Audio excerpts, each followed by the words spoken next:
was a terrible sight reader. Maybe 40, 50, 60, we don't know the original number of them. They would have been cremated. You could fit a lot of people into a chamber like this. Not everybody were buried in these tombs.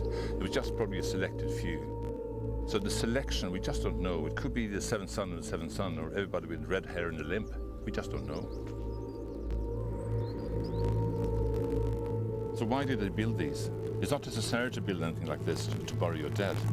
But the fact that they did shows a totally new way of honoring and remembering the dead. And I would say that a new religion was coming in.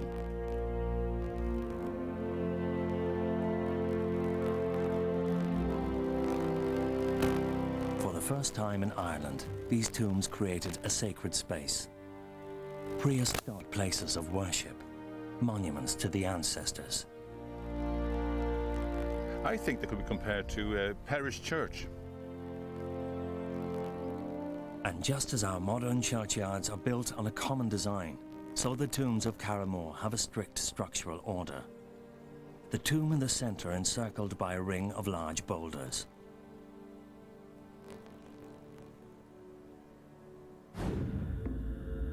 The 60 or so tombs were originally laid out in a vast forest clearing. Each tomb facing the religious heart of Carramore. While individual tombs served the immediate family, the central high ground was a gathering place for the whole community. And it was here that a few hundred years later, the last and most important tomb of Carramore was built. A monument that marks a new design and a new way of thinking in prehistoric architecture. Listowel, or Tomb 51.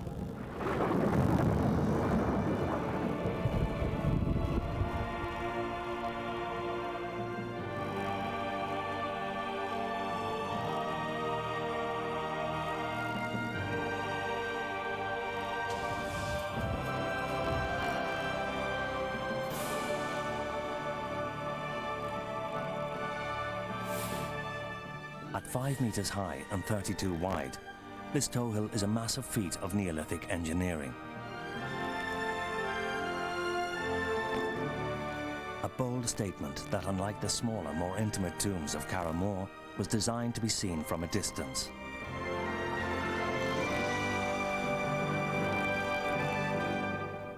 Despite its vast scale, Listowel follows the standard rules of megalith building. An outer stone circle of 100 giant boulders separating the living world from the central tomb. But that tomb is unique.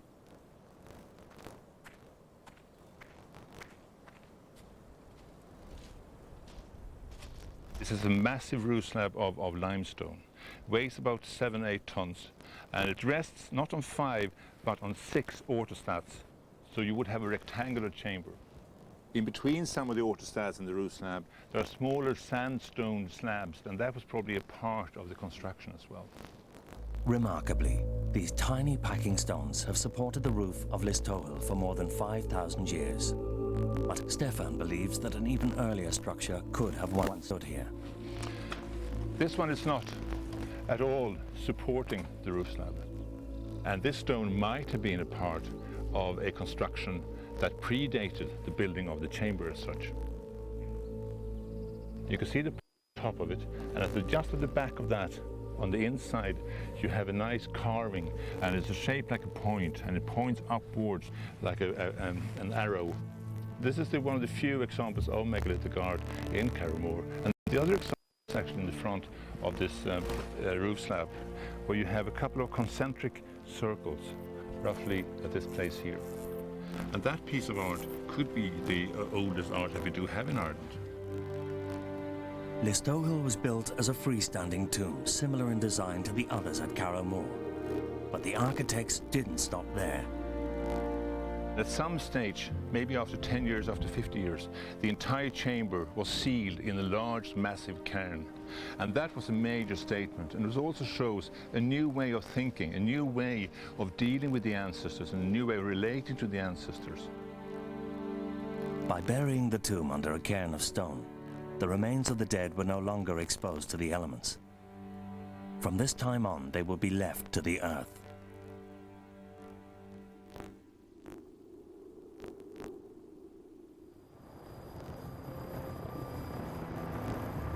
Lisdoyle was the largest tomb at Carramore and marked the start of a new trend of monument building. The presence of the monuments in the landscape became increasingly important. The cairns became larger and they were built in more conspicuous places.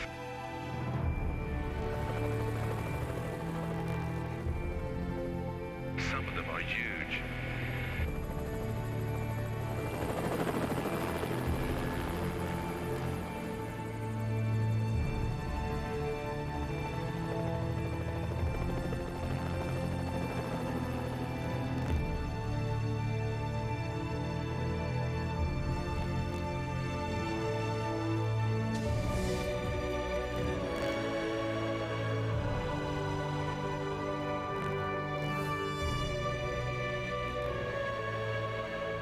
Just a few kilometres west, Queen Maeve's tomb is Ireland's most visually dominating Neolithic monument.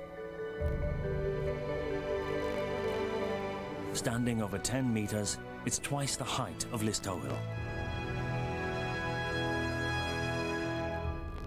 This is a big statement. It was really a statement. It was meant to be seen for the people during that day, but also in generations to come.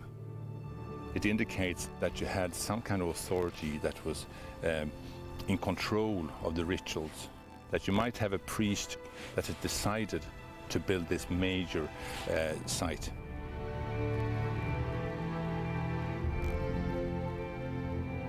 Like Lisdoyle before it, Maeve's tomb marks a new trend in monument design, one that would transform the face of this land.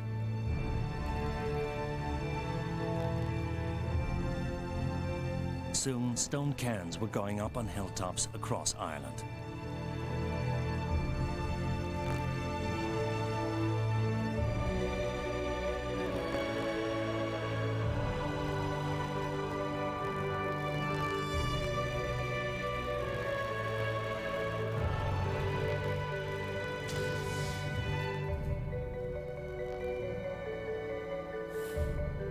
What is very obvious about many of these tombs is their sheer size. Very clearly, they were building these cairns very large for a particular reason. It may have been a ritual motivation, it may have been a symbolic motivation, but they were there and they were built to be seen. In the course of his archaeological investigations, Frank Prendergast has visited every cairn in Ireland. High ground culturally is important in a lot of societies. And by putting tombs on high ground, you are in a sense connecting those tombs with the power of the mountain itself.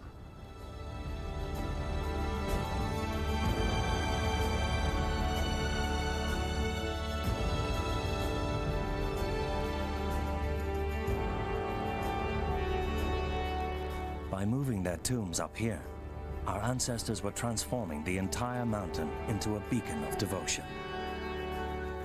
They were imbued with symbolic meaning for a variety of reasons, not all of which we can ever understand because there is no manual, there is no blueprint, and we have to try and interpret from the evidence that remains what was in the mind of the builders at that time.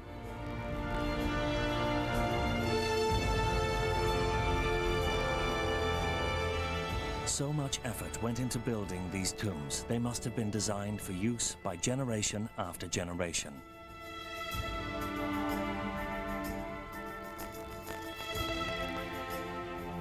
For perhaps the first time ever, entrances were incorporated into the mounds, passageways permitting access to the sacred heart of the tomb as and when ceremony dictated. This may be the single greatest advance in the history of megalith design. From these primitive origins, elaborate and astonishing monuments would rise. These tombs in the west coast of Ireland are classic examples of the simpler passage grave form. As we move towards the east of the island, it's apparent that the size of the tombs and the sophistication of the tombs and the complexity of the tombs is increasing. Civilization, in fact, is moving forward, it's evolving, and ideas are perhaps being experimented with. It may be sparked locally, or it could be new ideas coming in from elsewhere. But whatever the motivation, significant change is happening.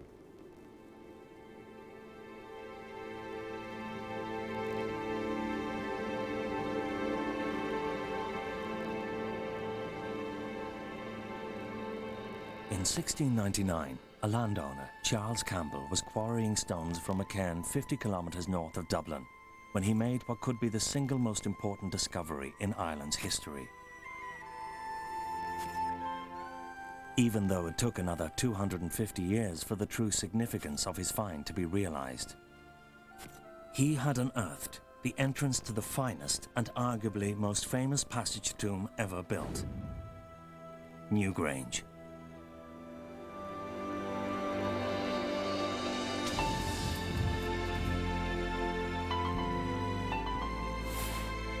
Its inner passages have been carefully designed and aligned to receive the first rays of the sun at midwinter's dawn.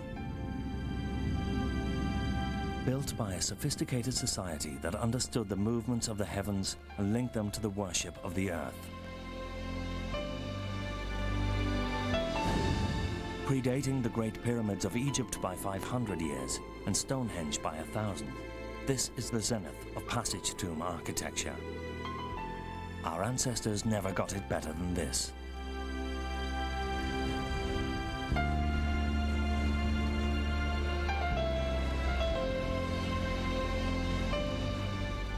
So how did the primitive tombs of Ireland's west coast develop into something so sophisticated?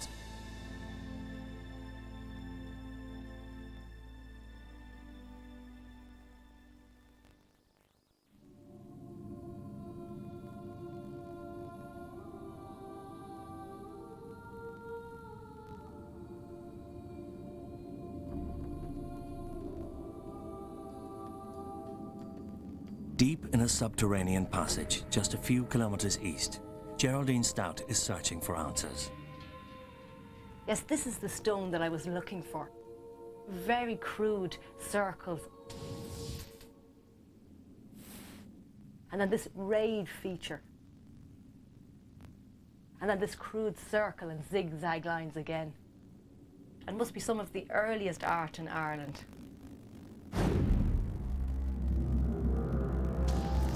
Douth is one of the oldest passage tombs in the east coast of Ireland. In its heart lie clues to the greatest advancement in Neolithic society: art. In primitive cultures, knowledge is passed on through the memorization and retelling of mythical narratives, word of mouth. With art came the chance to chronicle these tales and pass them down to future generations. Each one of these designs would have had a powerful meaning for the society that carved them here. This is Neolithic man codifying his religion, recording his stories for posterity. But where did these symbols originate? And what do they tell us? What is remarkable is that we see some of these symbols throughout Europe. That suggests that these communities had a shared religion. Geraldine thinks she's even found where they've come from.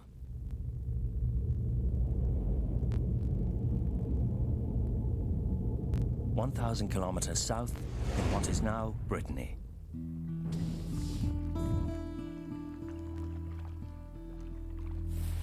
The Passage Tomb of Gavrinus holds one of the greatest collections of megalithic art in mainland Europe.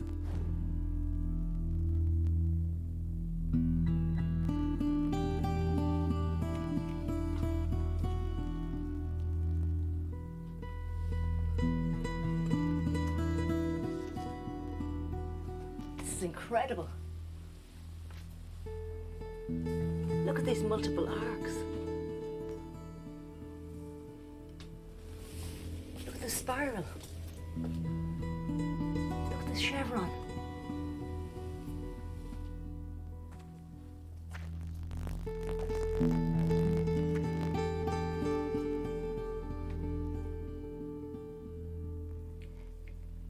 It's so similar to the figure at Douth. It must have inspired the carvers there. To this is proof that the Passage Tomb builders in Ireland share the same religion as the Passage Tomb builders here in Brittany. In almost pristine condition, these carvings are a near-perfect record of Neolithic beliefs. Their Bible in coded form.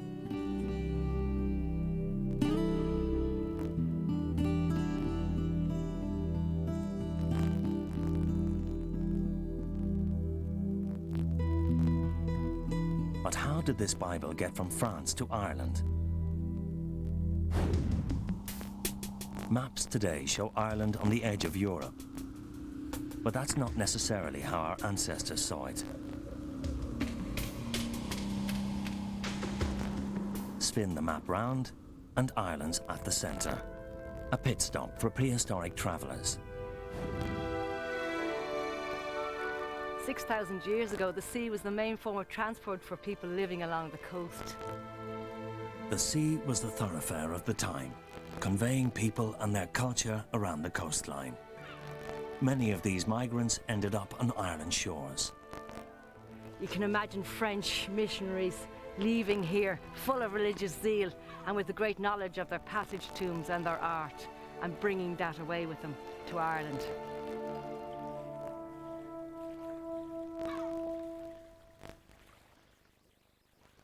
"5,000 years on, evidence of this pilgrimage is still visible, etched in the stones of Ireland's passage tombs.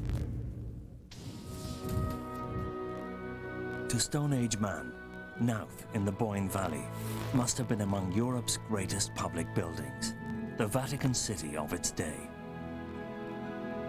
It is here that Geraldine has discovered practical carbon copies of the artwork of France.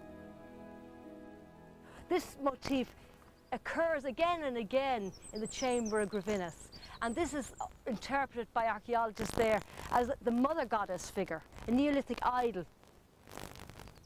We can see many of these curvilinear motifs, and they reflect, I think, the movement of the sun and the changes in the sun through the year. The decoration on this stone is very detailed. We seem to have a sundial here. We have a hollow with a series of rays. And if this is a sundial, it emphasised their knowledge of astronomy. And that knowledge is embedded in the fabric of Knowth. Uniquely, this vast monument has been built with two separate passages, one facing to the east, the other to the west, aligned to receive light at dawn and dusk twice each year.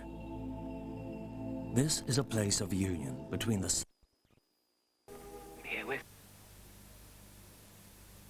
The Journalist and the Murderer by Janet Malcolm. Also still here, still.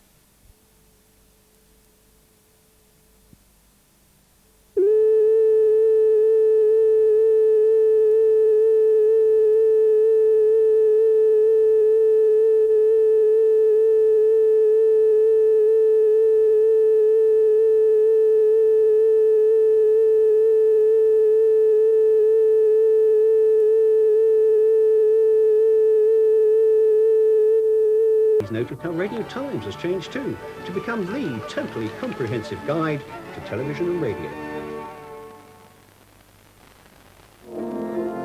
Throughout a long and prolific career, Sir Geoffrey Jellicoe has become the 20th century's most renowned landscape architect. Refusing to trade excellence for instant popularity, he's combined classical values with an individual style that is both modern and inspirational. Now in his 91st year, Jellicoe has embarked upon his greatest challenge, transforming a Texan salt marsh into an epic garden complex that will reflect the cultural history of the world. Gardens of the Mind, the life and work of Sir Geoffrey Jellicoe, Sunday 8:05 on 2. The 9 o'clock news will be starting on the Mental and physical affairs of the heart begins after the break. Golden Wonder Pots. When you need a hot Switch stick.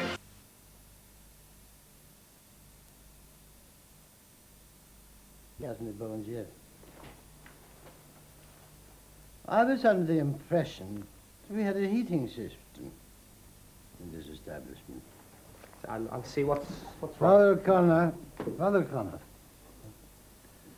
I was standing at the vestry door this morning, and I was watching you distributing Holy Communion, and I saw something I never wish to see again.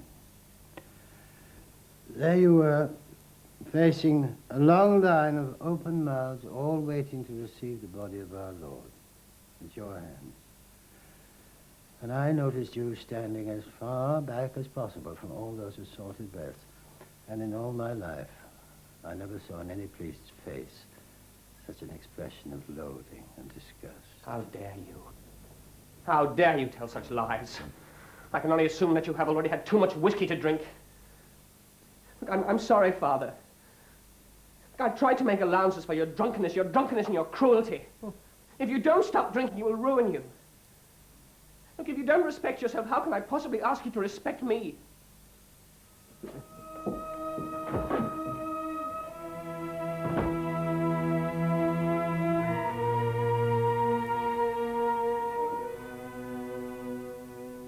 Tierney!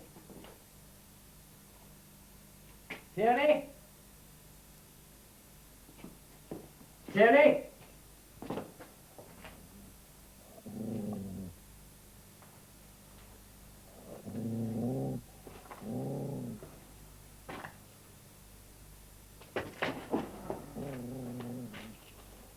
Tierney, wake up. Wake up, I say. What is it? Get on your feet. Oh, it's yourself, Father. Yeah. Oh, all in good time. Just give us a minute. Are you aware the furnace is out? It's what? Oh, bloody end to it. Saving your presence, Father. You're a drunken disgrace. You've no business being on church premises. The way it is, Father, I got a bit of a bad turn. The old chest, like, I took a drop of whiskey to ease it. Oh, yes? Do you buy and consume a bottle of whiskey every time you have a pen in your chest? Oh, I didn't buy it. You stole it, then? There's a strange conclusion for a man of your thoughts to leap to. Who gave it to you? It was your...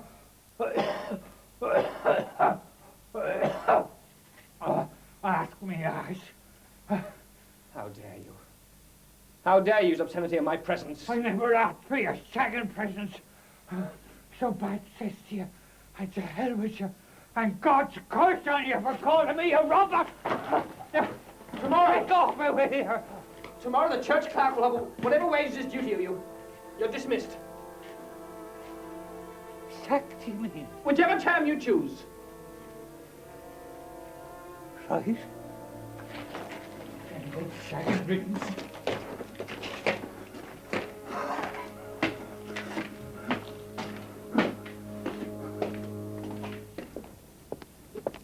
How am I fixed, Annie? He does your washing.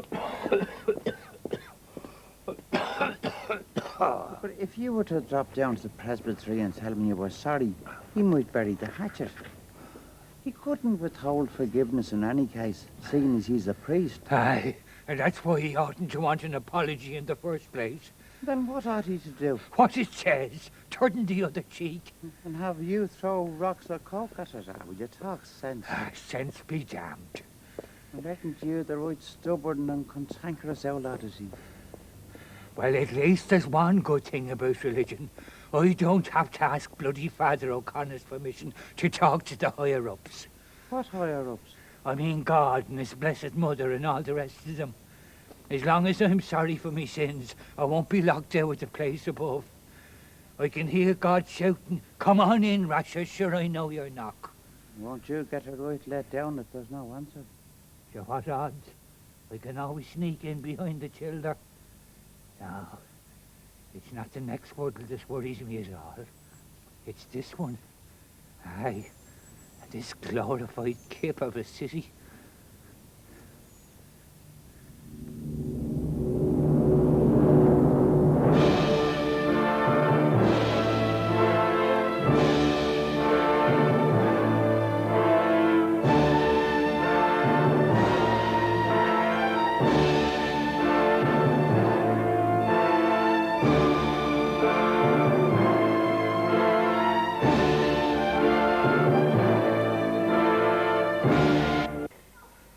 I'm not going to answer you, but I'll give Mr. Hennessy here a message that he can give to you. Ah, now, Rashers, easy, go easy. The Father is one of God's anointed. States and kingdoms ruled by monarchs, dukes and doges whose political power rested on control of the important towns and cities like Venice, Milan, Ancona, Florence, Perugia and Rome. One of these rulers was the Pope, who had held political control over much of central Italy for 1,000 years. In 1859, this encompassed the Romagna, the Marches, Umbria, and the patrimony of St. Peter and the city of Rome.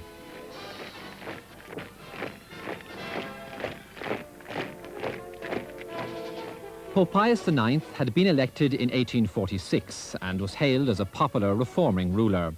However, a revolution in Rome in 1848, during which his Prime Minister Rossi was assassinated and he himself was forced to flee into exile at Gaeta, somewhat diminished his reforming enthusiasm. Well, his popularity in Ireland, I think, was quite significant. First of all, I think because he had expressed a good deal of sympathy with the Irish during the dreadful years of the famine. And he was very close to Archbishop Cullen, who was first sent to Armagh and then down to Dublin. And there was quite a close relationship between the two. So his popularity was strong, I think, there. Also, I think because of the reception that had been given to the remains of Daniel O'Connell in 1847. On his way, he died on his way to Rome, as you know. And when he got there was a tremendous welcome, as it were, for the body of Daniel O'Connell. He was regarded not merely as a spokesman for Ireland, but a spokesman for Catholic Europe at the time.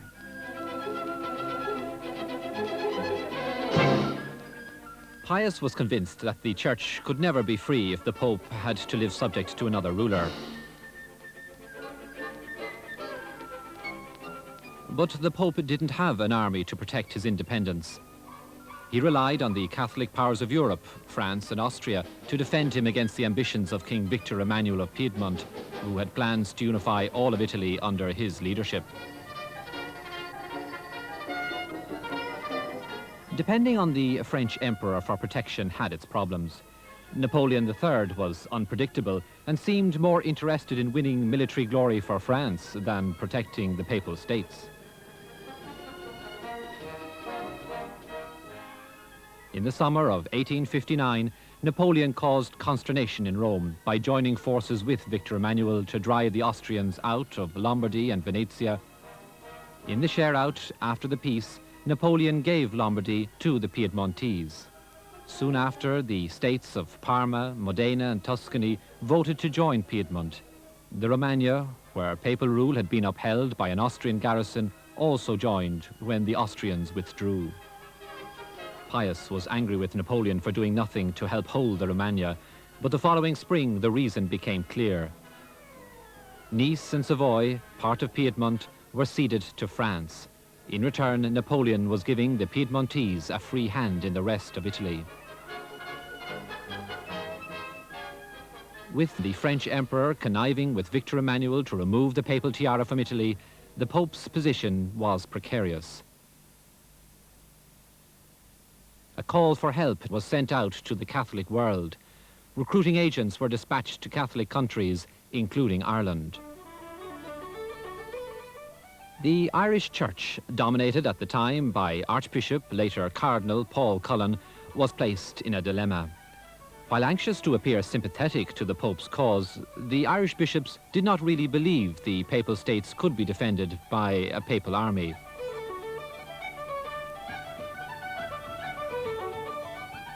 Cullen wrote on February the 26th to Monsignor Kirby in the Irish College in Rome. It is nonsense to talk about getting men in Ireland. It would require 2 years to train them. The people don't know how to fire a gun, and without training they could do nothing. But whatever about Cullen's reservations, the popular press in Ireland was favourable to the formation of an Irish brigade to defend the Pope. Now, in the nation, particularly under Davis in the 1840s, a great deal of emphasis had been placed upon the Irish abroad, particularly the Irish in the 18th century, the beginning of the 18th century, the Irish brigades. A great deal of pride in the Irish fighting in Europe for the armies of Austria and the armies of Italy and the armies of France and so on. When then there was an attempt in the late 1850s to get an army going to protect the Pope and the Pope's territories, there was a great deal of enthusiasm. Largely, I think, because people now remembered Fontenoy again. They remembered the Irish Brigade. And I think it was quite easy for both the clergy and the laity in Ireland to whip up a great deal of enthusiasm for the Irish fighting abroad. Despite the enmity and scorn of the British press, enthusiasm in Ireland for the Pope's cause grew throughout the spring of 1860.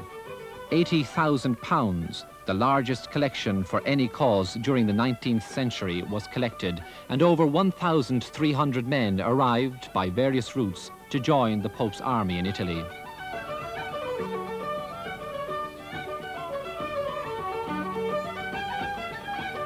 The men who joined were a very varied group. They included medical students, engineers, shop assistants, and a group of 16 boys from Kerry who, it was said, the local parish priest.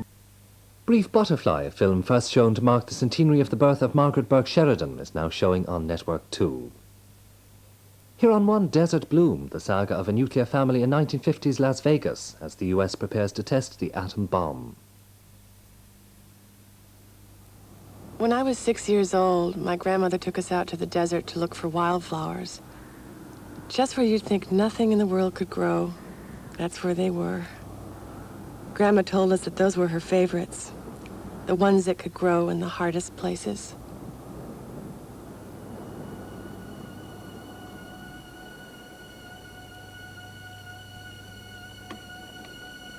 I was 9 when Mama married Jack.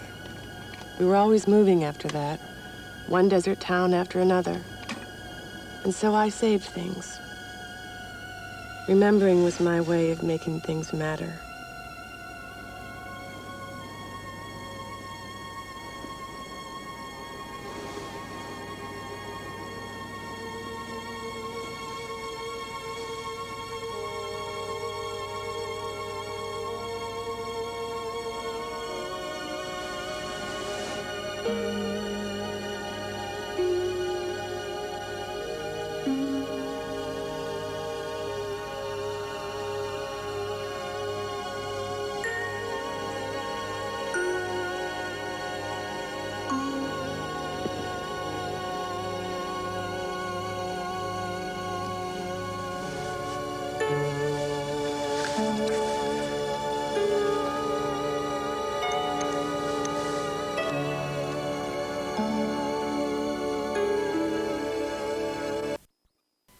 There are brands that could wash up after Sunday lunch in every flat in this block.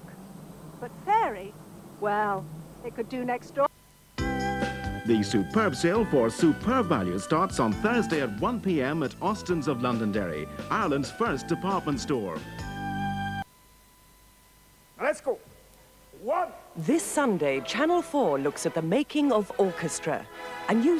4 days, I've had almost a phobia at the mention of the word kitchen and culinary delight. And when it comes to entertaining, forget it. I end up taking my friends out to restaurants. So as you can see, cooking is not my best point, and I'm desperate for some help. I wouldn't want anything difficult at first, just simple and appetising.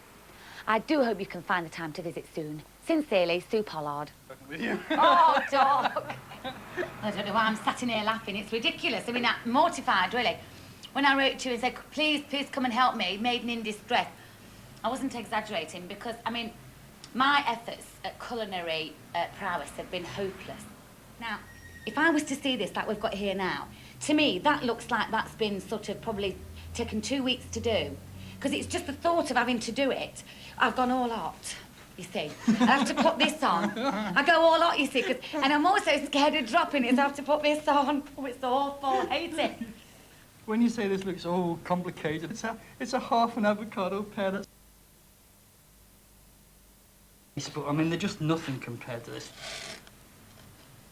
Right, that goes into there. Poor old Edmund. Do you want to mix that around while I just wash my knife? Oh, marvellous. Oh, the smell is fantastic already. They take me 5 minutes, really, because I can still go and do and rehearse and all my bits and have it ready for when they come. Just remember to wash your hands before you go back on the stage. We get the butter in there.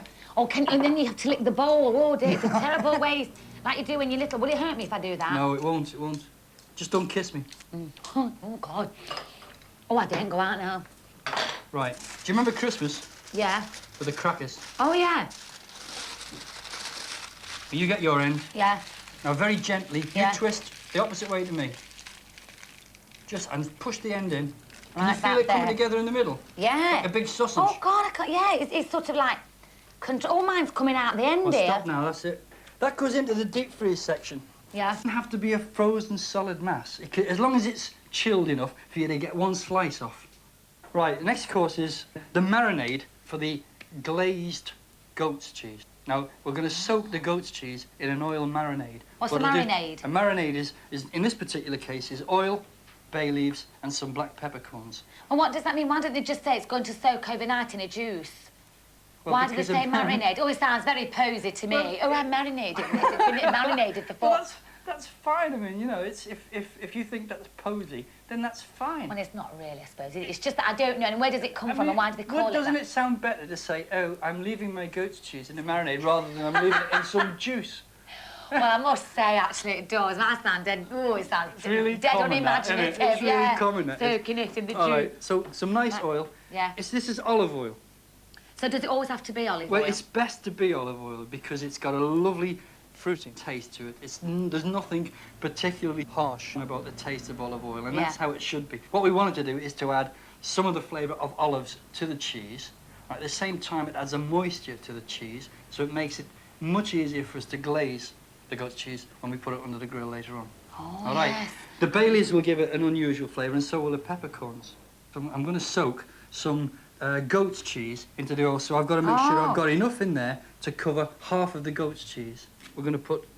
They're we'll the just bay put- leaves. Yeah, they're quite strong, so I'm just going to put 2 bay leaves in, and I've broken that large one in half. And why do you put the bay leaves in? Just to add an extra... Some flavour. Oh.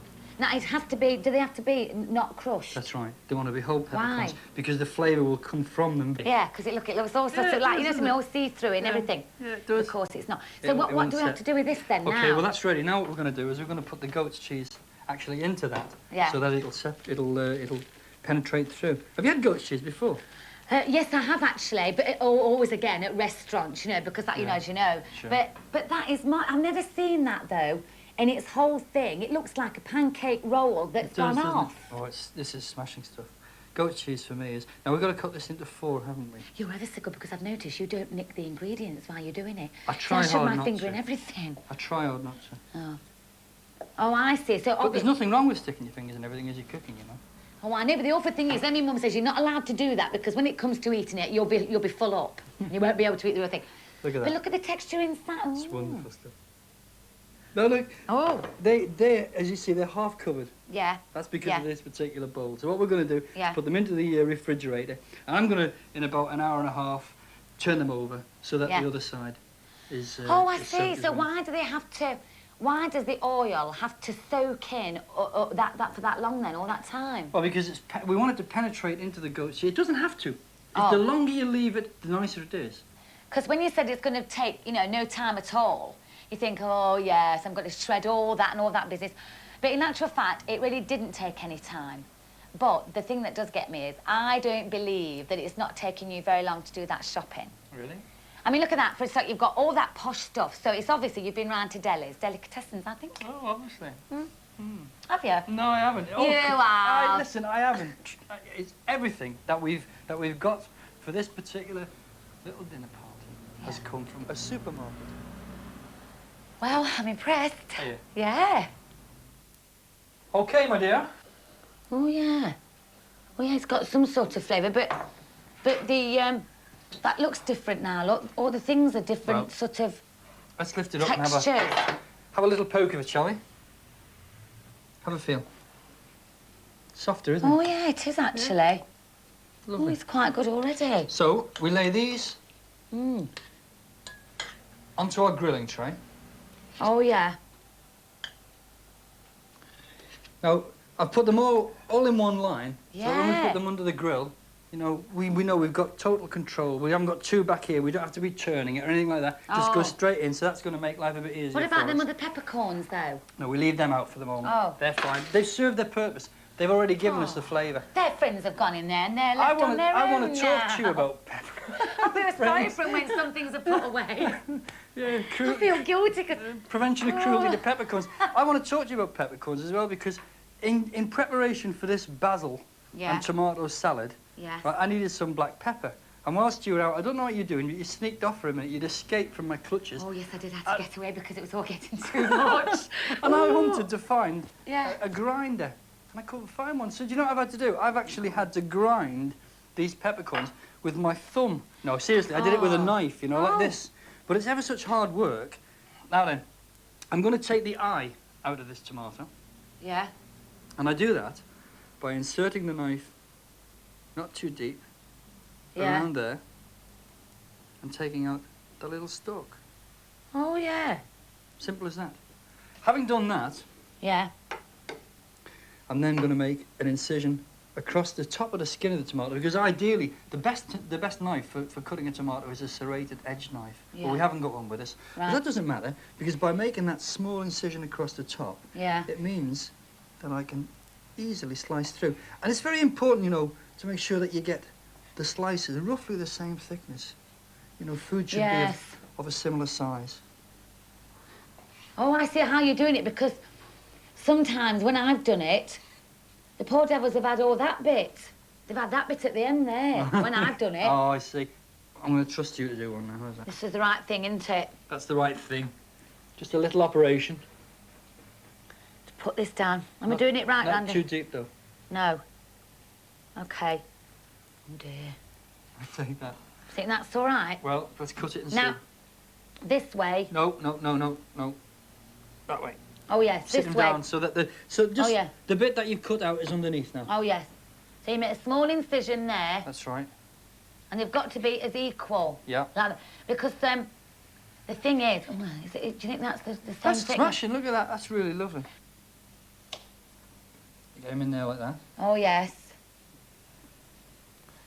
But I like the size of these, though, because could you do this? Could you do this with any size tomatoes, or do you have to have, for the effect, well, you the know, big beef ones? Yeah, for this particular dish, the large one, they look smashing for this, don't they? You know? Yeah. Okay. They're lovely, though. Okay, we chuck the ends in. Yeah. And then we get these pieces in the middle. Like so. Yeah. Smashing. Oh, it looks great. Right. Oh. Oh, I like these because it just adds just a gentle sprinkling. Beautiful flavour, though, isn't it? Isn't it?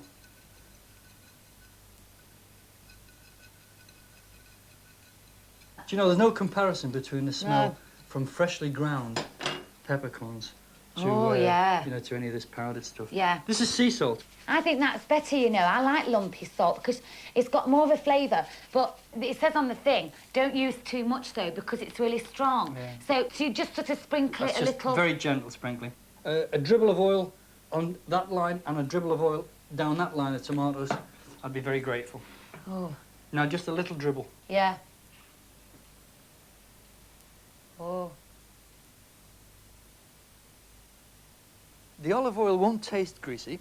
It'll bring out the flavour of the tomatoes. Is that we present you with a plant, my dear? I'm not putting that whole plant on there. You think it look nice? No, it's this ridiculous. Is basil. This is basil. So let's pick off some of the leaves. And a couple in this corner.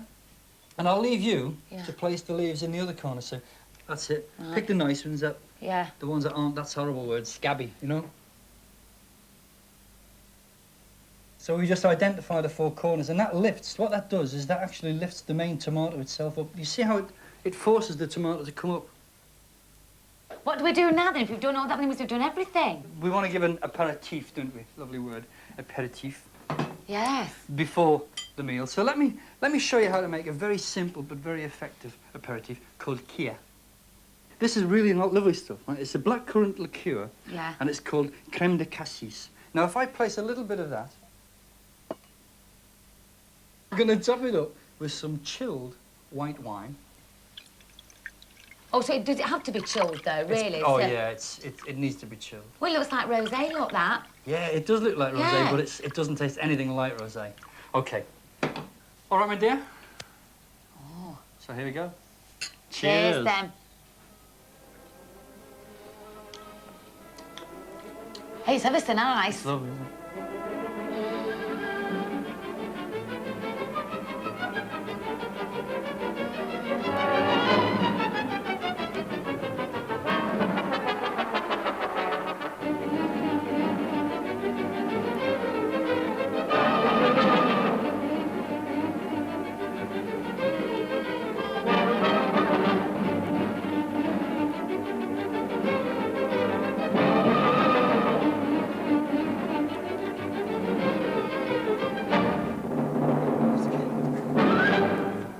Go on, pretend you're pig. We are.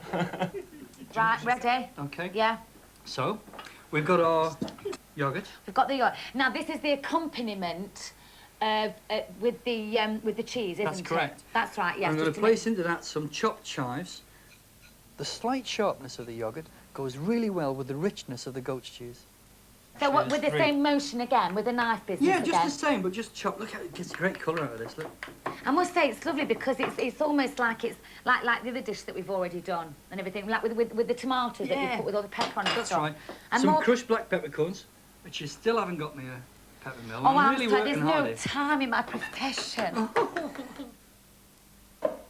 Now, this is paprika.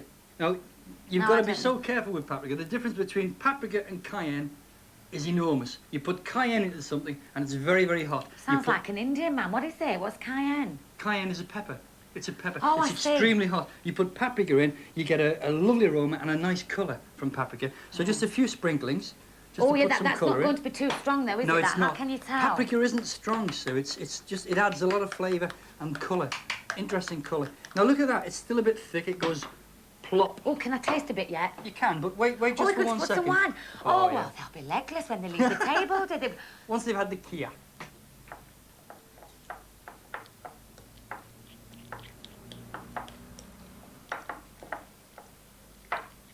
So we mix this around, make sure that the wine has gone right in and through Yeah. the yogurt. So how much? Hang a minute, how much wine did you put Well, in you there? know- So just for your own taste. It's See, not for fair your you own about taste. some. You I'm s- having you some. You said to me a bit earlier about taste, didn't you? Yeah. You said, you know, how much of this do we put in? And do you remember I said, feel your way with it, you know, put a little bit in, blend it, and if you think it needs some more, then you put some more in, you know. But if you watch me now for the next few moments, because the important part of this particular dish Yeah. is getting this to the right consistency. Now that's ready. I'm going to leave that for a second, and I'm going to put the goat's cheese, Yeah. because, you know, cookery, remember what I said to you, is Yeah. all to do with organisation and timing. Yeah. Right? So the grill is hot. Yes. Yeah, but how hot though? How hot's it got to be? I mean, has it got to be like totally This has really got to right be maximum? The best way of handling a grill is to have it high and regulate the grill tray. Now your grill's different to anybody else's I've ever seen, which matches your personality. Well, I Sue. know, I only bought it because the man said, oh, don't worry, Miss Pollard, there's every chance that you'll make something of it with Yeah, this. well, you have because done. it's all in one, you see, You so have done. that's why I said, well, yeah, I've sold, I'll buy it. Most people buy grills which are at that level, right? You know, where you can sort of... But that's all right, I don't mind. Right, my dear. Now, I've already done some pretty little leaves. Remember Oh, yeah. we had the leaves? Oh, now, yes. to flood this, Yeah. you take a spoonful, catch it on the plate, and then a half a spoonful, like so. I see. And then what we do is that. Just a quick jiggle. Oh, I see. Doesn't it look colourful? Oh, yeah, it looks like an illness. It looks like what? An illness, like somebody's got spots. That's a horrible They've got thing to bad say. skin. Here are some mixed salad leaves to add colour to the dish. Place the leaves there. Yeah. And that's ready to take the goat's cheese. Now, if I flood the plates, I Yeah. put that there for you. Yeah. Will you put the green on for me? Because Oh, we've got to okay. get a move on because I think Oh, right, yes. you can hear them banging Oh, on the yes. table. Just in a minute. knew this would happen. Should have gone to St. McDonald's. Am I what you're saying? I know. You don't think I'm any good. Stand back a bit, let the heat come Yeah. out. Palette knife? Yes. I'm surprised that you've got a palette knife. Oh, I know. Well, you see, because they all came in one set for the wedding. Oh, I see. You say, oh, look at that. Have you noticed that that looks all like pastry around the side? It's lovely, isn't it? Brilliant. We have to work quickly because we don't want the cheese to cool down. Oh, you put that in the middle. Hey, wait till you see this. Bring me that plate. Oh, fabulous. Wait, don't want it to crumble. So it's all in the presentation, you know. There he goes. You So whip go and them take two this in. now. Yep. Now who's going to have them first? Just a minute. It's coming now. Ooh. Mesdames and messieurs, actually it's just messieurs and messieurs. Peter, you'll have to wait for yours because you're the husband. These are the guests. So, yeah, darling. Thank you. Isn't this fabulous? I really hope you like it. But hang on, you can't start yet because we've got to have the etiquette. So I've just got to go back and bring the others in. So just waft it and get the aroma, and then I'll bring the others now. The two of them are going mad in there. Right, hold on. Let's get the potatoes on. The mint's already in, look. Yeah. Okay. Yeah. There you go into the So, boiling water. Shall I just take these again now? Let me take one. I'll come with you. Oh, go on then. Okay. Look, it's you What do can't start yet. None of us are all in yet. Surely. Right? Yeah, here it comes. We can just about start, but before we do, I want to introduce you to lovely Kevin, who I told you about, who I told you when I said I had difficulty with the cooking. Edmund, Chris, Hi, Chris. my husband Hi, Peter. Peter. How are you? And Kevin's been marvellous because, as you know, because I told you I'm, usually hopeless. So when he agreed to help me out and everything, I just said I wanted something simple but could look fabulous. So I'll leave Kevin. She's done well, hasn't she? Just done it all. But can I just, I need it for another couple of seconds to get the next course started. So Right, why don't you right. start Oh, yeah. and I'll Can we take it back in the start? kitchen. Yeah, you carry on. Yeah. It's not real food, isn't it? Oh, it's fabulous. It's delicious. Is there anything in it? It's cheese. I love the sauce. It's a very strong cheese, isn't it? This is just as simple to do. What we need to do first of all is just to treat it to a little bit of grease, not much. And the grease that we're using is the finest olive oil. Oh. Just a drop. Hope they like this as well. Oh. All right. Right. A Oh, little I bit of oil. see. Oh, yeah. Like that. Yeah, you just Okay. sort of smooth it over. Some of HRH. Yes. It doesn't want to come out anymore, so we use the fingers. Very, very gently. Oh, with I this stuff. see. Yeah. Oh, but yeah, I noticed we're not using the sea salt. You know we're that not. big. This that is big. finer. This is finer. Why is that though? Well, because we don't want, great big Oh. chunks on it. We want the chunks of the black peppercorn, because we haven't got a pepper mill. Sorry, look, I know, but you keep making me feel guilty. No. But we don't need any paprika on that though. This is just like straightforward in a way. Just all this stuff. And you're putting them in. Oh, Like I that. see. One after. So again, we get the grill the way we did last time. Well, how long is this going to take? Because they'll have nearly eaten. No, they won't. But Well, will they listen, have this to wait is a bit? real fresh food. There's nothing worse than a nice big plump piece of chicken. And what happens is it gets cooked half an hour before everybody comes. Oh yeah. Yeah? And it's as dry, it's like a bit of old leather. Oh, I know, because we were talking about that, weren't we? Because sometimes, could it go dry? Right, concentrate now, Sue. Okay. Chicken's in. Chicken's in. Around about 12 minutes. We're going to check it. Is Remember it the about 12 salmonella? minutes? Remember the salmonella? So we've got Yeah. to come back. But never be Salmonella. frightened to let your guests wait for a minute, Well, the thing is, anyway, because they can always have a drink in between course, and I want to go and have a chat to them and see what they thought Drink. of it anyway. Did you say drink? Oh, sorry. Shall I have one? Terrible host. That's Yes, all right. go on. You get that glass there, and we'll do this. You do it Go and have your goat's marvellously. cheese. Go and have your goat's cheese. Well, you Just can leave have some, though, leave can't you, though? Leave the boy in the kitchen. Give us a quick sip. I'm going now. See you later. Oh, I'll let you know what they say. I'll watch everything, Mum. All right. And they love it as well, Kevin, so you've scored a fantastic hit here. Fabulous. Well, I'll leave you to indulge in that then, because I've got to go and see how Kevin's getting on with the main course. Right. Well, take the plates. Good as that. That's taken about 12 minutes then. Yeah, That well, I browning turned them stuff. over halfway through, and these trays get ever so hot, and so therefore Oh, I that colours see. them. Right. Yes. Let's place it. At And a what's slight all angle. that stuff with it there, that greenery? That's a little bit of fennel. Just the leaves Oh, of I fennel. see, fennel, yeah. And it's just for garnish, It doesn't cost very Oh, much. so you don't eat that at all? Oh, then? you That's can just do, it. yeah, you Oh. can do, certainly Can can. you? So that goes on. Yeah. Then let's place the butter just to the side like that. Now the Oh, butter, right. remember the butter's going to melt, Yes. Yeah. right? Oh, Okay. fabulous. So that goes on. Now the Oh, finishing yeah. touch, and we've got to be quick with this, remember, Sue, because we're dealing with food Oh, yeah. which is hot, and we it'll want go. it. And we so want it therefore hot. that's why it's got to be exactly ready for whenever we want to put everything on, and then Absolutely. we can just go. Right, end of chatter. Oh, Now is let's. that it I'm going to then? make you into a waitress. Now put your hand there. Oh, I feel... Hot potatoes, ready? Hold tight. Oh dear, I'm Hang starting on. to panic a bit now. This is asbestos fingers job. Oh. That goes there. Balance. Yeah. Get your balance. Come Yeah. here, my dear. Yeah. Other hand. Oh dear. And I'll carry this lot in. Oh dear, I can't stop smiling. Oh, wait till you see this then. I'm with you. Hang on. I can't remember. Excuse me, now all these are marinated again. They are marinated. And they're there, so... Can I squeeze that in Oh. there? Thank you, Kevin, very much. Excuse me serving from the right, sir. Yeah. Oh, thank no, you, Kevin. do enjoy that. You see, I think that's one of the reasons why I'm not very good with cooking, because although my mum's a very good no more discussions about my lack of... Never of your culinary expertise. I know. I think we should drink to Sue for this. Oh. That's a good idea, isn't it? Oh, thank you very much, thanks. Congratulations. Thank you. Wonderful. Kevin, can you stay? Fantastic. I think we ought to thank Sue, Kevin as well. Thank you very much. Brilliant.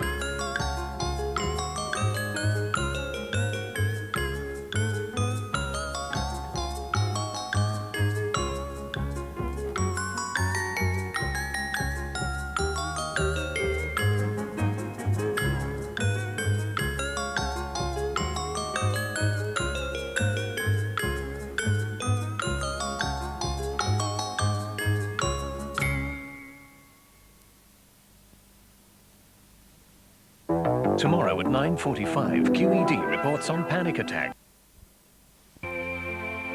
Raymond Burr stars as Perry Mason, who turns art photographer this week in order to solve the case of the Calendar Girl.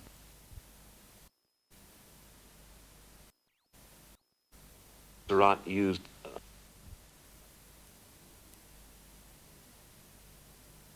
sense of you need to be playful with it. Most workshops, I think I said this the other day, most workshops are elaborate audition pieces. The reason we actually workshop this with sets was that we realized that we could not tell whether the show would work. The word literally, as he does in the play. In other words, a resolution. The climactic notes of the act are the most dissonant notes in it, just before the painting is made. And they go...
Its peak?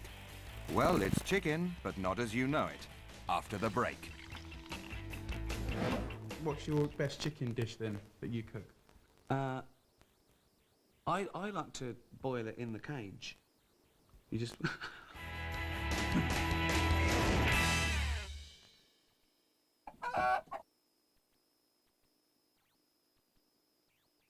If you've got sensitive teeth, this is really important news. A toothpaste that will not just mask the problem, but fix it. New Arm & Hammer Enamel Care Sensitive with liquid calcium fixes the cause of...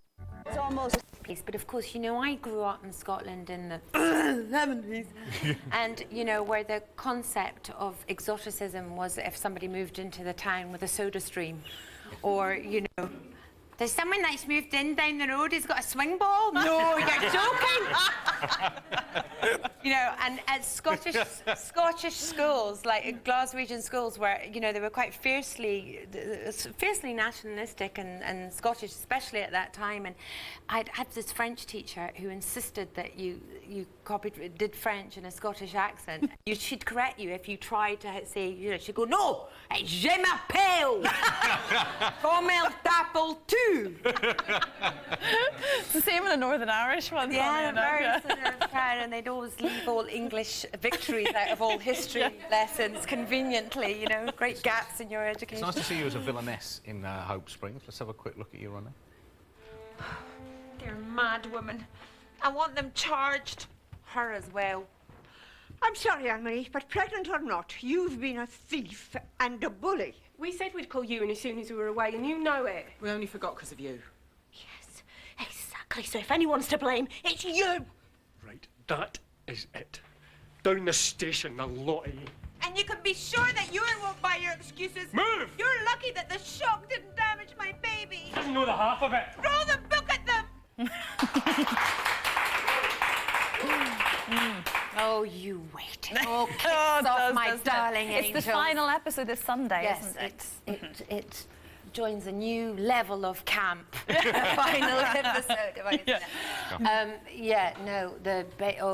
It all happens. It all happens, yeah. Kicks off. Yes, Marvellous. kicks off. Summer Watch has been a great one-show watch all week, even if we say so ourselves. Simple idea. Yeah. Mike Miranda, the charming Hart family from Dorset, and an abundance of wonderful British seaside wildlife.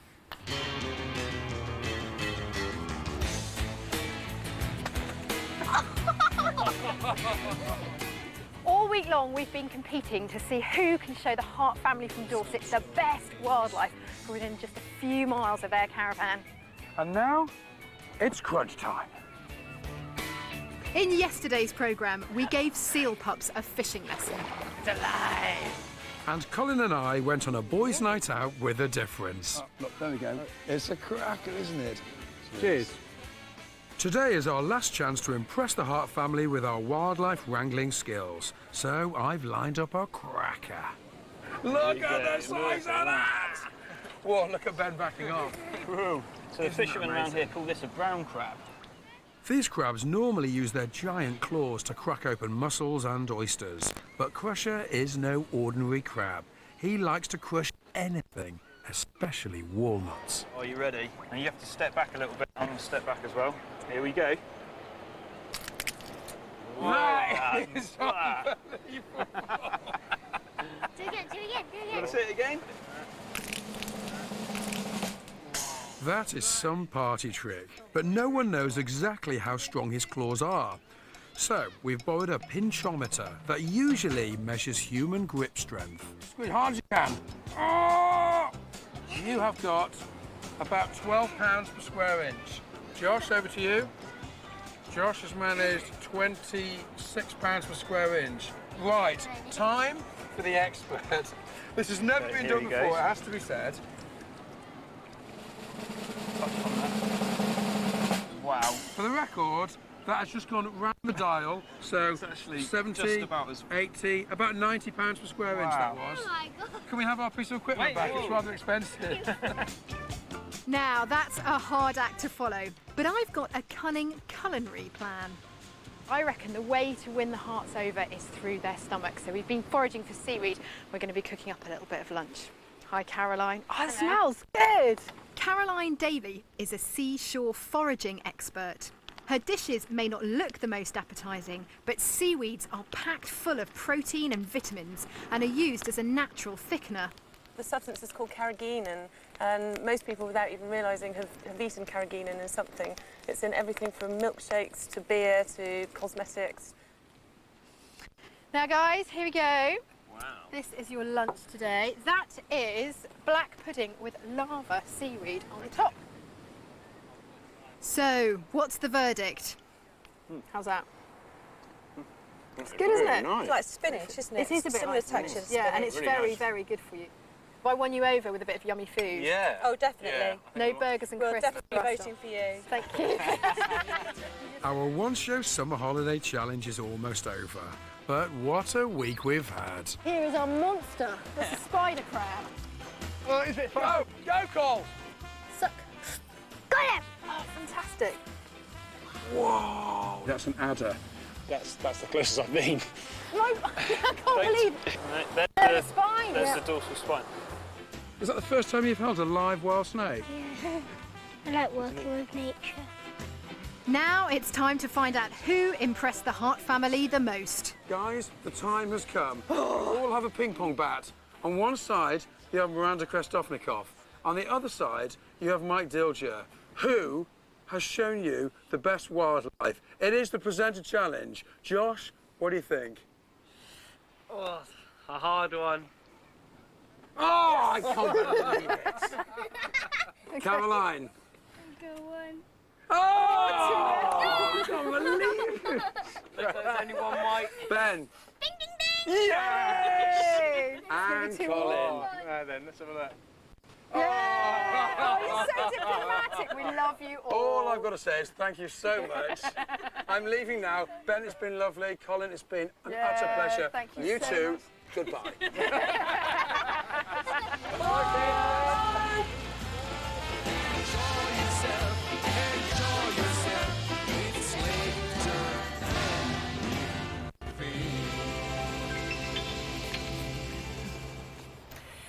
Do you know what? We saw that. We saw the footage in the week of that beach in the middle of Nottingham, and we demanded the same here. We wanted a beach of our own. They said, "Yes, you shall have it," and look what we flaming got. Absolute rubbish. We haven't even got proper seagulls. Look. Dave caught that one earlier. It's extremely cool, I must say. It looks very poorly. Yeah. Mike, Miranda, welcome back. Thank you. It's been a lovely week. I'm sure you've enjoyed it. We had a blast, yeah. It's been brilliant, the Hart family. I have to say, you were amazing. They were brilliant. Little Ben's face when he held that adder and goes, I love nature. It's just priceless. Yeah. I have to say my most scary moment of the week was putting my hand into that hole with all those crabs. I mean, I had my hand lacerated for BBC television. It was really hard work. Oh, it was terribly tough. Probably getting their own back crabs. They think, oh, you eat us shell, don't you? Yeah, in a nice salad. You can't take it on your own medicine, bit of a nip. Yeah. Sorry. Yeah. Ronnie was looking so glamorous. Look what we've done to her. I know, stuck her in a poncho. I thought if I wore a frock, the one time I knew, you see, it wasn't meant to.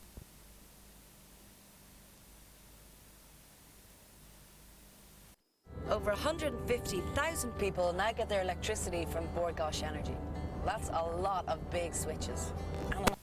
I feel that kind of invasion, if somebody lends you their face, I think you owe them the courtesy of trying to make them, you don't have to flatter them, you don't have to retouch them, you don't have to do any of that. But I do think you owe them the courtesy of having them look as well as they could. And I suppose for me, and maybe one of the reasons that I finally decided to do this book was the ultimate in horror for me of what can happen to a picture. In the Summers book, he uses the picture taken of her in the morgue. And that hurt, because all of us who worked with her and respected her and loved her, cared about her, wanted her to come off as nice, as intelligent, as wonderful as she was. And it hurt when that was used. Why won't my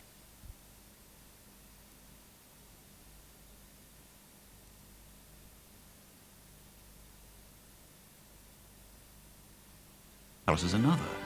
This brush passes both, and it's from Colgate, the company which is helping more people to prevent cavities today than anyone else in the world. The Colgate toothbrush. It's designed to help you pass a thorough examination. Burn them in the face. You shouldn't be scrubbing at your age, Auntie. Thanks, love. You need this for scrubbing there, and this for under here. A great new stripe toothpaste from Colgate. It's new Colgate Total Fresh Stripe.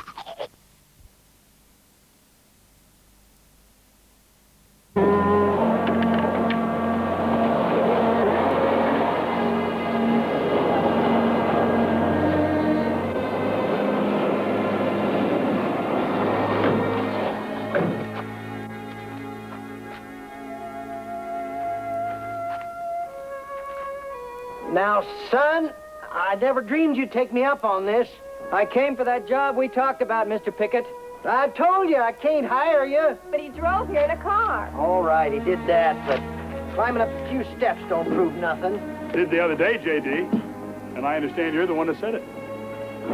Well, nobody's going to force me to hire an invalid. I think Mike came to see just how good your word is, J.D., and I think folks around here might be interested in that, too. It wouldn't cost much to put a few ramps around here, J.D.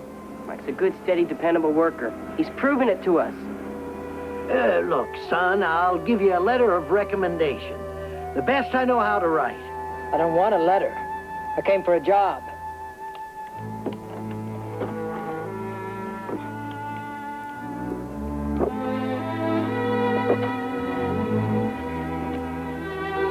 Come on, Mike, you can do it. We're with you, Mike.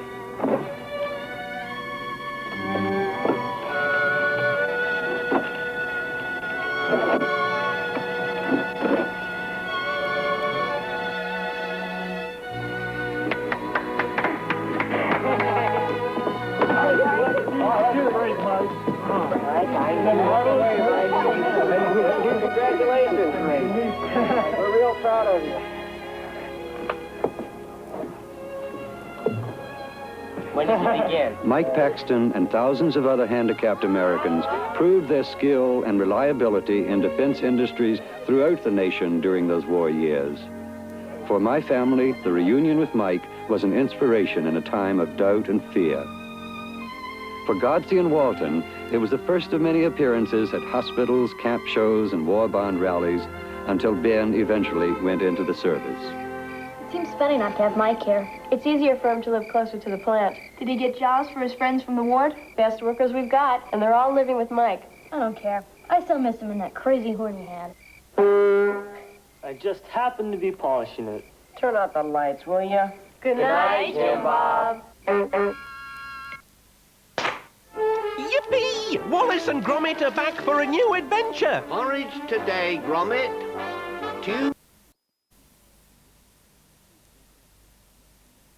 Choisit sa mort comme il avait essayé de choisir la vie qu'il allait mener. Et ça, évidemment, c'est une mort tout à fait situationniste, si on peut dire, mais c'est très fort, c'est très frappant.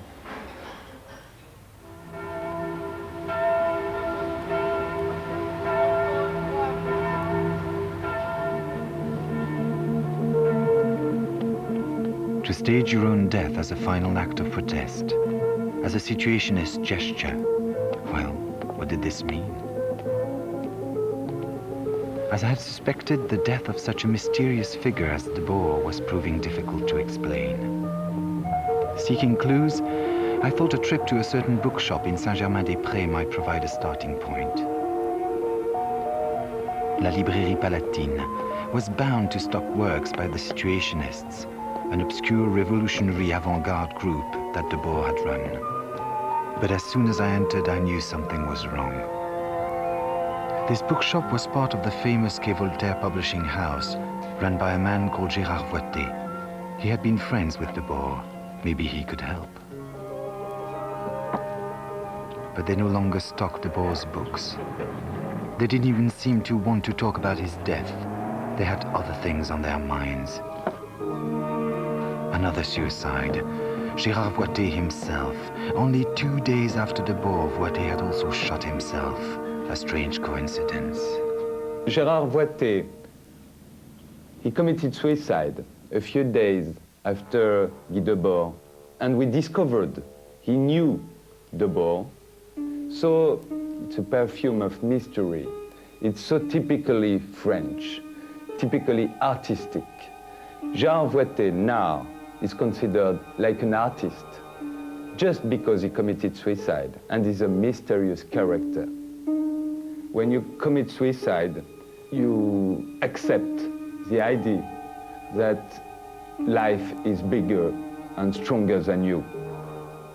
When you're a writer, you're an intellectual, you're supposed to be clever. So you have to accept that life is bigger and stronger than you. Every writer in France are considered like suicidés d'honneur.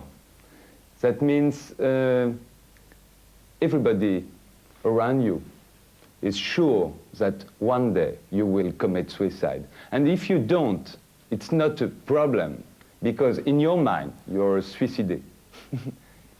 There is a way in which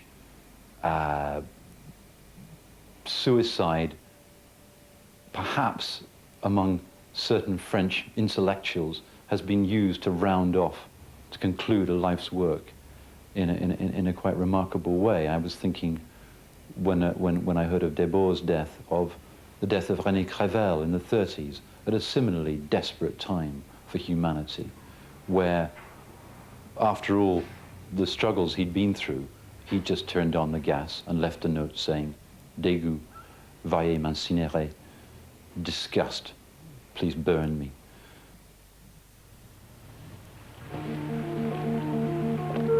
So was the link between the deaths of Debord and Voitet the way French culture viewed suicide? Eager to uncover the lost word of political avant-garde, I decided to visit La Galerie de Paris, one of those subversive little left-bank galleries that specialize in the work of the Situationists. It was like going back in time.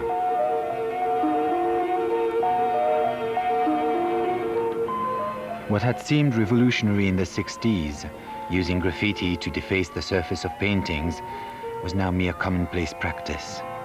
A radical art that had been intended to attack the politics of consumerism now seemed rather tame.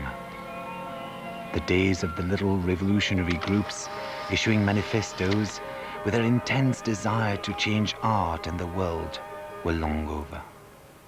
Je crois que ce qui caractérise ces années 1995, c'est la disparition, de toute utopie, et par conséquent, les pratiques révolutionnaires nous apparaissent un peu désuètes.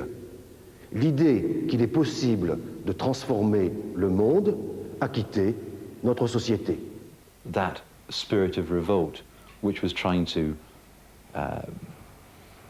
bring together all the impulses that went into art and all the desires and hopes that went into politics, to put it crudely, to bring those together, turn them into a weapon to be used against what was squeezing the life out of our existences. I think that it's hard to see where that exists now in Western Europe.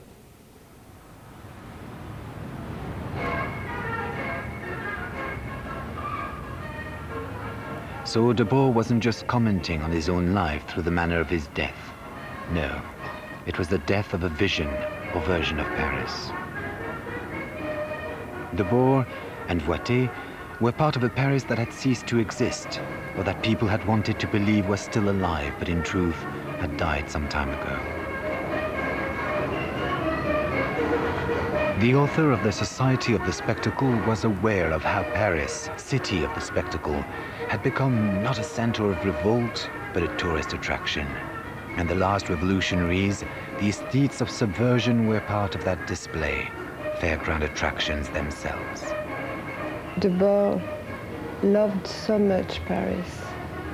He spent a lot of time in Paris, and he had always nostalgia of Paris. And now it's a postmodernism, it's a finish, it's over. Paris is over, it's a dead place, a dead city, and it's finished.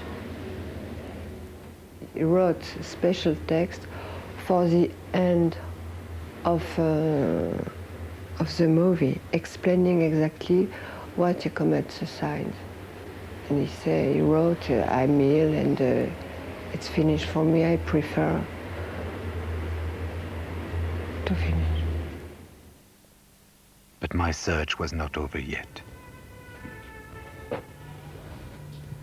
for Debord and Voitet were not to be the only literary suicides that week. Roger Stéphane, the writer and critic, had been found in his apartment having shot himself. Stéphane was published by Voitet at Quai Voltaire. All three men were now united in the manner of their death. But what was the link? Like Debord, Stéphane believed he'd lived too late. The Paris he represented was over. He had left a suicide note quoting from Stendhal's Le Rouge et le Noir. Perhaps the link was this belief in the romanticism of death, the last throw of a literary tradition which had sustained them. When I'm thinking on the suicide of Roger Stéphane, I think his death was the end of an epoch. Maybe the writers in our society have no more the influence and position that they had before. His suicide was a victory against first his old age. He was tired, and can't write no more. And it was for him something, a tragedy. And to have a revenge on this impossibility of writing, to write, he decided to suicide. Is the first. Maybe it's also a victory on his time. C'est vrai que la dimension qui existait du Saint-Germain, un peu des poètes, des petits cafés, des réunions, etc., a totalement disparu. Saint-Germain est devenu un quartier très très bourgeois et le quartier latin vers Saint-Michel, tout ça est devenu un quartier très très touristique. Et Paris, ce Paris-là, oui, il y a un côté presque un musée, quoi, quelque chose qu'on visite, qu'on regarde. Bientôt, il y aura des plaques sur les maisons pour dire là, en mai 1968, il y a eu des barricades, etc.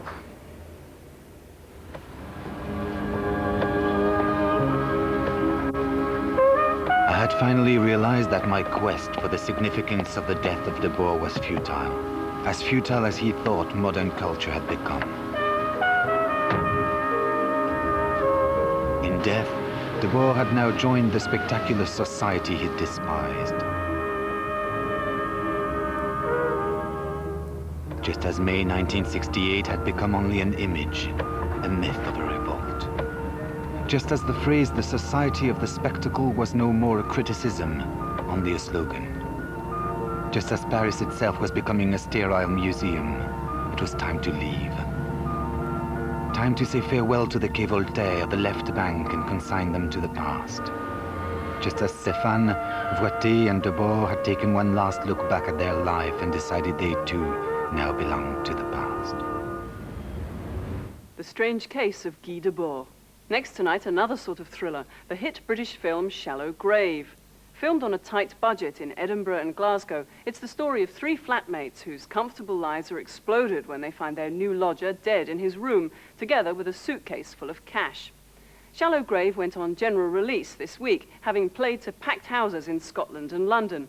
But success seemed far from certain when the filmmakers were struggling with budgets, missing film stock, and personnel crises. The Late Show kept a video record of the making of Shallow Grave, to catch the dramas that didn't make the final cut.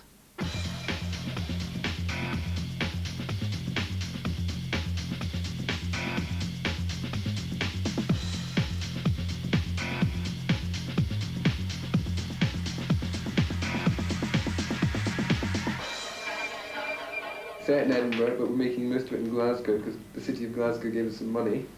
But we're coming over to Edinburgh to do 3 days in a couple of weeks. And just wide enough to include the knife, I guess. And then David slumps across there in the background. What you could do is not reveal her. Is actually stick it through the... Is that it comes out through the neck. You see the look on his face. And then you see it, you sense the person behind, pull it out. What was ordered was 64 rolls of 1,000 foot, Yes. right? And 18 boxes of 400 foot, not 18 rolls of 400 foot, which basically means that we're way, way under. And that's obviously why there was such a difference in, you know, yesterday afternoon. In the stock saving. Right.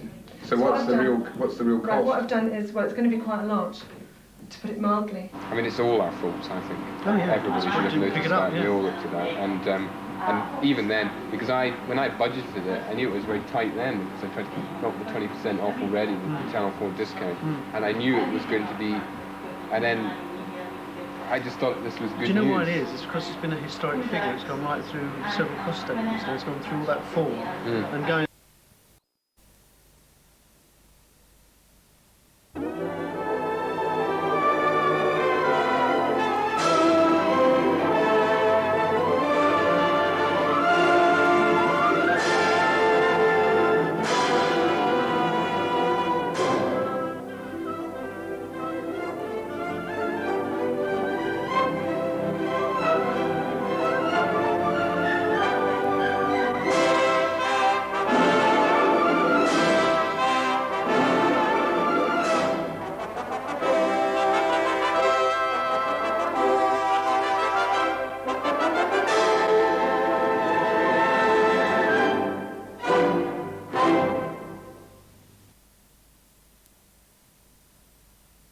Has any original buildings that give clues in their design to what the Victorians valued. What about this whopper? This reconstructed frontage in gorgeous polished red Swedish granite, which of course clads the bank. The idea was that its solid appearance gave confidence to its customers. Right next door is a similarly solid and substantial building, the Masonic Hall. Because a good number of those wealthy citizens going in and out of the bank would also be Freemasons and would be visiting this building right next door. The facade is from a Masonic hall in Sunderland and was originally built in 1869. The reconstructed hall was opened in 2006 by the Duke of Kent, and 2,000 Freemasons processed down Beamish High Street. Freemasonry has always been shrouded in mystery, but with the hall open for everyone to visit, it's possible to demystify Freemasonry and its beliefs. The innermost sanctum of the Masonic Hall is this, the Lodge Room. This cavernous space, if you were a Freemason, is the absolute ideal shape. It follows the architectural order, and it is a double cube room. This particular one is 25 feet wide, 25 feet high, and 50 feet long, hence double cube. Let your eyes go up to the firmament. There's a lovely azure blue ceiling with the odd sprinkling of stars. These are not accidentally arranged because those stars represent what was happening in the constellation when the first Grand Lodge was formed in June 1717. If the movement of the stars seemed magical, who did they think was responsible? That massive G doesn't stand for God. Oh no, it stands for the great architect, the supreme master in whom all Freemasons believe. And if you look down, you're struck by this extraordinary polished black and white marble floor. These black and white squares represent the joys and sorrows of life, through which a successful Freemason will pick his way. Finally, though, we should go east to where our leader sits. Our master sits at the east because this is where the sun rises from. And from this elevated position, in this elevated chair, he commands, rules, and directs the entire meeting. And the chair incorporates elements which are so appropriate to Freemasonry, architecture. Just look at that perfectly formed triangular pediment, just like you might find on a building, on a bank, for example. In the middle of the pediment, a set square and a pair of compasses, the attributes of Freemasonry. It's those trappings and regalia on show here that completely open up the world of the Freemasons. And what a lot of people don't realise, of course, is that the Freemasons raise a tremendous amount of cash for charities and good causes. The big question today is, will our teams be in need of any charity over at the auction?